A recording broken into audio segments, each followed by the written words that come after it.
शहजाद साहब, मई 24 में तालीमी इमरजेंसी का नफाज किया गया था। आज तक सिर्फ एक इजलास हुआ है और 14 नुकात में से किसी एक पर भी अमल दरामद नहीं है रिपोर्टेडली। तो फिर मकसद क्या है ऐसी इमरजेंसीज का? यही वजह है कि हम आज तक पीछे हैं, क्योंकि ये तरजीह ही नहीं।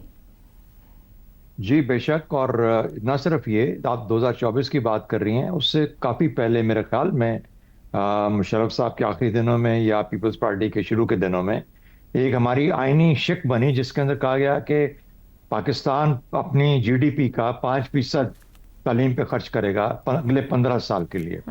ये एक आईनी रिक्वायरमेंट थी, उसके अंदर आइन के अंदर लिख दिया गया। ना सिर्फ कि वो 5% हम कर सके, बल्कि मेरे ख्याल में मजमूई तौर पर 2% से भी कम हमने खर्च किया है तालीम के ऊपर। और कितना हुआ है कितना नहीं हुआ वो सवालिया निशान है उसके ऊपर। दूसरी बात, वो 15 साल को बढ़ाया भी नहीं गया, उसको छोड़ दिया गया वहीं पे, वहीं जहाँ पे था। तो ये तो एक मजबूरी है। तालीम सिर्फ इसलिए ज़रूरी नहीं है कि आपको नौकरी मिले, तालीम इसलिए ज़रूरी है कि आप अपनी ज़िंदगी के बारे में जो आपके इनफरादी या इज्तिमाई मामलात हैं उसमें एक बेहतर इन्फॉर्म्ड फैसले कर सके, बेहतर फैसले कर सके।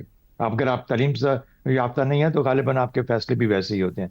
हैविंग सेड दैट, मैं आपको ले जाता हूँ साथ वाले मुल्क में, भारत में, जहां पर नरेंद्र मोदी के नीचे एक फैसला हुआ कि इस इकोनॉमी को, इस सोसाइटी को डिजिटाइज किया जाएगा।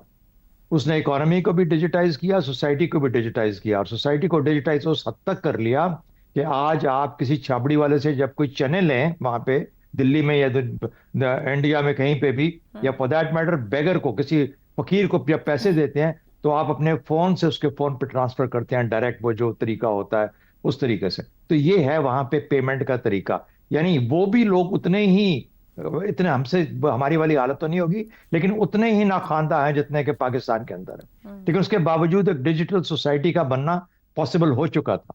तो मेरा ख्याल है कि हाँ, हम ये तो समझते हैं कि 8 से 10%, कम से कम 8% ग्रोथ होगी हमारी इकोनॉमी में, तो ये जो 25 साल से कम उम्र के लोग हैं इनको नौकरियां मिलेंगी। लेकिन अगर नहीं मिलेंगी तो फिर वो बेचारे समुद्रों में डूबते रहेंगे। तो गलतियां तो बेशुमार हैं, डिजिटाइज करने के तरीके भी मौजूद हैं।